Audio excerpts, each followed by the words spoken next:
Quais são as exigências para que alguém na nossa igreja seja eleito? Eu já falei de alguma delas, né?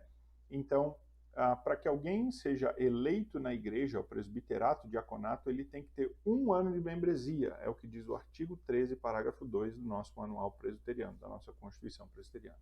Então, 1 ano de membresia. E ele precisa ser maior de 18 anos. Então, precisa ser um homem maior de 18 anos que tem mais de 1 ano de membresia.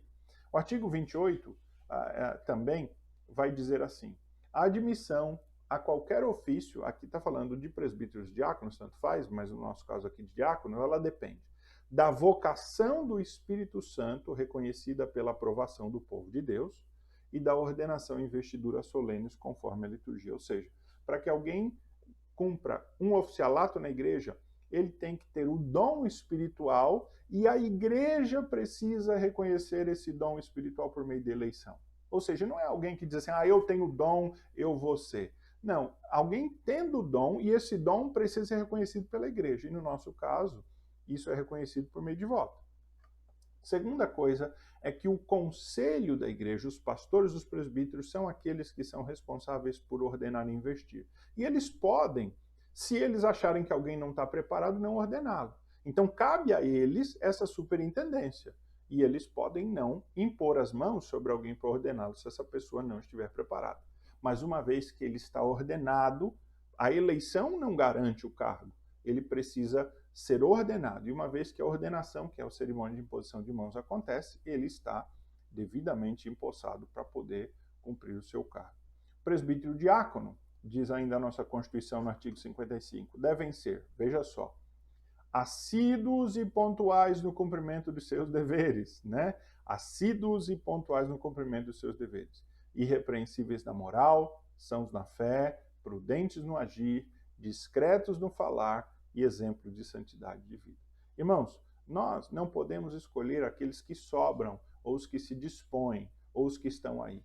Nós temos que escolher homens com excelência. Eu já tenho dito isso à igreja, muitas vezes eu falei e instruí, é melhor não elegermos ninguém do que elegermos alguém que não está preparado, principalmente cuja vida não está condizente. Pode ser alguém que ainda não tem o seu dom plenamente desenvolvido e vai aprender, pode ser alguém que ainda está amadurecendo na fé, talvez um pouco jovem, mas que tem vida e caráter e tem o dom, ele será usado por Deus nesse oficialato. Na nossa igreja local, nós temos ainda alguns princípios extras. Olha só, este homem precisa ser um assíduo frequentador da igreja. Assíduo frequentador da igreja. Ele precisa vir aos trabalhos. É claro que nós estamos vindo de um ano em que tivemos o Covid, há restrições e então há uma diferença. Mas precisa ser alguém que está comprometido com a igreja, em primeiro lugar, vindo à igreja, né? Segundo, este homem precisa ser dizimista fiel. E como é que o conselho analisa isso? O conselho analisa os últimos 12 meses, pelos envelopes, pelos registros que nós temos. Se nós não tivermos registros, e isso vai ser visto na conversa com este irmão, quando ele comparecer no conselho antes da eleição, o conselho vai perguntar, olha, irmãos, nós não temos registro aqui dos seus dízimos, mas queremos perguntar, você é dizimista fiel? Porque esse irmão pode eventualmente dar o dízimo sem se identificar, ou ele não ter emprego, ou não ter renda, algum outro motivo.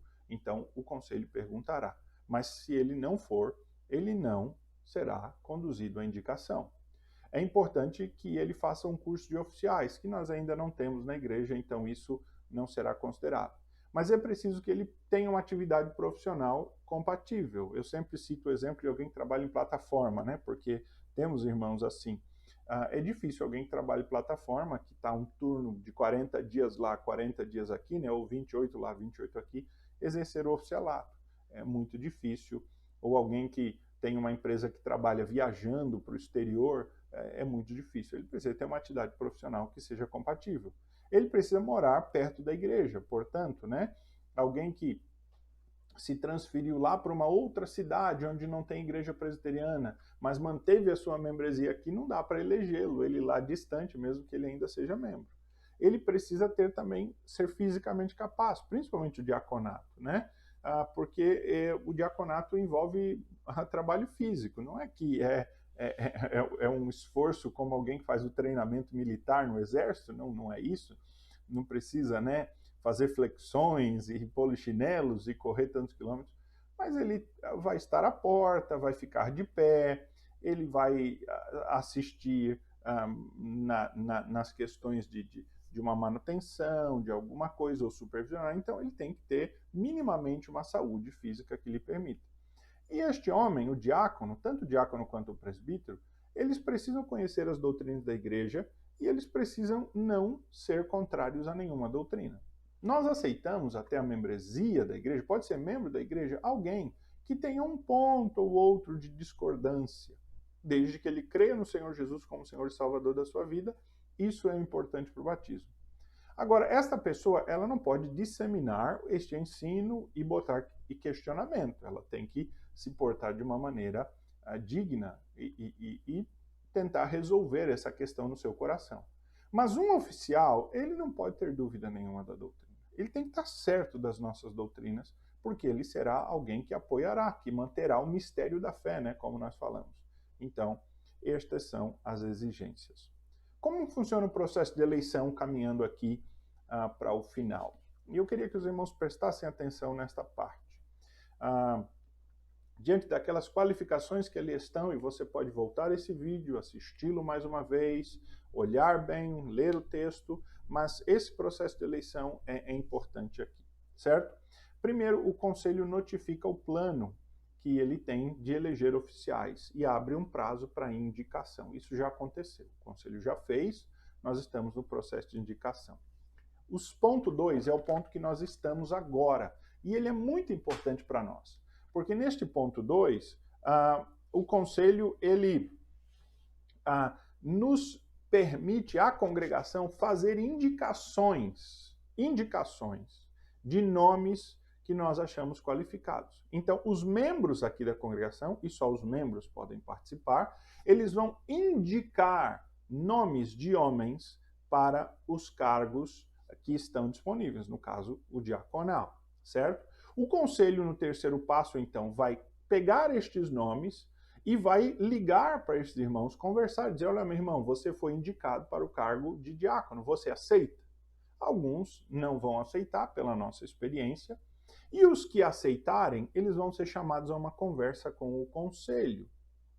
O quarto passo é que os que vierem conversar com o conselho, cuja vida, a índole, a moral e o próprio desejo, que demonstrem certeza, que estejam preparados, eles vão ser indicados como candidatos no dia da eleição. Então, no dia da eleição, o conselho vai dizer, olha, tendo analisado todos os indicados, nós julgamos que estão preparados fulano, ciclano e beltrano. E ele vai, então, assim, poder sinalizar à igreja que já analisou, já orou, já considerou esses nomes, e estes são os qualificados. E no dia, então, da Assembleia, que no nosso caso será 7 de março, agora, 7 de março, próximo, a igreja vai, por eleição, né, reunida lá, por eleição, com voto secreto, vai eleger. Só que uma coisa interessante para nós aqui, e este é um ponto que eu queria que os irmãos prestassem atenção, é que, como nós somos uma congregação, e este voto, essa assembleia é feita lá na sede, quem elege os oficiais para a congregação não são só os membros daqui de Pissarras, são os membros de toda a igreja, inclusive da sede, das congregações, todos que comparecerem na assembleia. Então, o que vai acontecer, e nós já sabemos isso, os irmãos que têm mais tempo na igreja sabem, é que a igreja sede, ela vai praticamente votar naqueles que são os indicados pelo conselho, muito provavelmente, né? Porque a igreja sede vai confiar que o conselho já fez esse escrutínio, que os irmãos daqui já cumpriram seu papel fazendo as indicações, que o conselho já conversou com esses irmãos e que aqueles são realmente os melhores preparados para servirem aqui na congregação. Então, é muito importante, quero frisar, esse momento agora das indicações, que se encerram nesse final de semana. Então você tem que mandar a sua indicação, mande quantas indicações você quiser, mas mande a sua indicação. Mande a sua indicação para o WhatsApp do pastor. Você manda diretamente para o meu WhatsApp. Os irmãos que vierem presencialmente à igreja, haverá um pequeno, um papelete, né, uma cédulazinha de indicação, e você pode pegar essa indicação e depositá-la no gasofilácio, ao fim do culto, antes do culto, como é que seja, haverá esse papel de indicação. Mas você que não pode vir à igreja, ou mesmo que pode, mas quer fazê-lo, mande diretamente para o meu WhatsApp o nome do irmão e uma breve justificativa porque você entende que ele está qualificado. Faça mais de uma indicação. Por quê, irmãos? Olha o que é importante. A indicação vai ser como que uma pré-eleição. Porque como lá no dia, na sede, a eleição é feita pela sede por muitos irmãos que não conhecem, às vezes, a realidade da congregação, mas estão votando com base no julgamento do conselho, as pré-indicações aqui são fundamentais.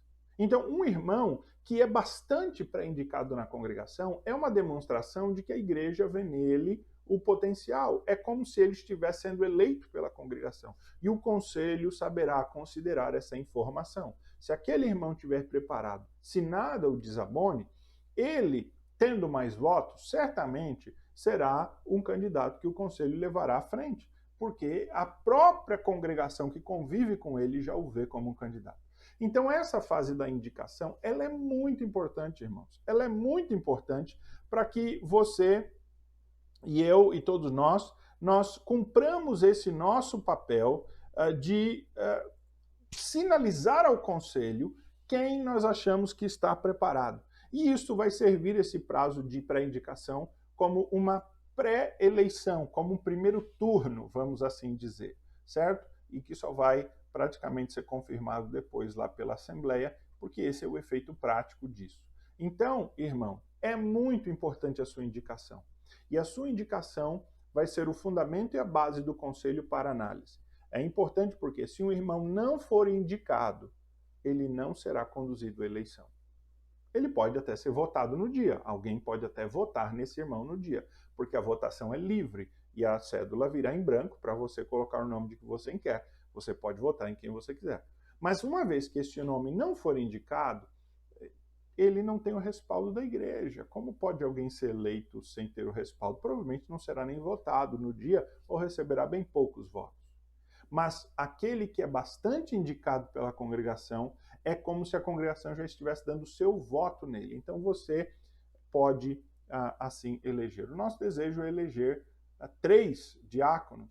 Se Deus nos der graça, quem sabe 4, seria uma bênção. Mas 3 diáconos, acho que temos condição de eleger 4. É por isso que você deve indicar o máximo de nomes, 2, 3, 4. Mas indique apenas aquele que você considerar em oração, diante do que nós falamos aqui. Não indique por indicar, meu irmão. Não faça a sua indicação só para cumprir a sua obrigação. Indique sim, e há homens preparados na congregação, mas indique com o coração, com consciência, com sabedoria, com prudência, debaixo de oração. Olhe os nomes dos que estão disponíveis para votação. Ore ao Senhor e faça a sua indicação, porque esse é o modo como você vai ajudar o conselho a fazer essa análise de nomes e indicar para a Assembleia. Que Deus abençoe a todos nós, abençoe a nossa igreja, conduza esse processo para a paz, para o bem-estar da igreja e que Deus esteja, então, assim, direcionando a eleição destes homens para serem os futuros líderes da nossa congregação. Fique em oração, meu querido irmão, que Deus te abençoe. Vou aguardar a sua indicação.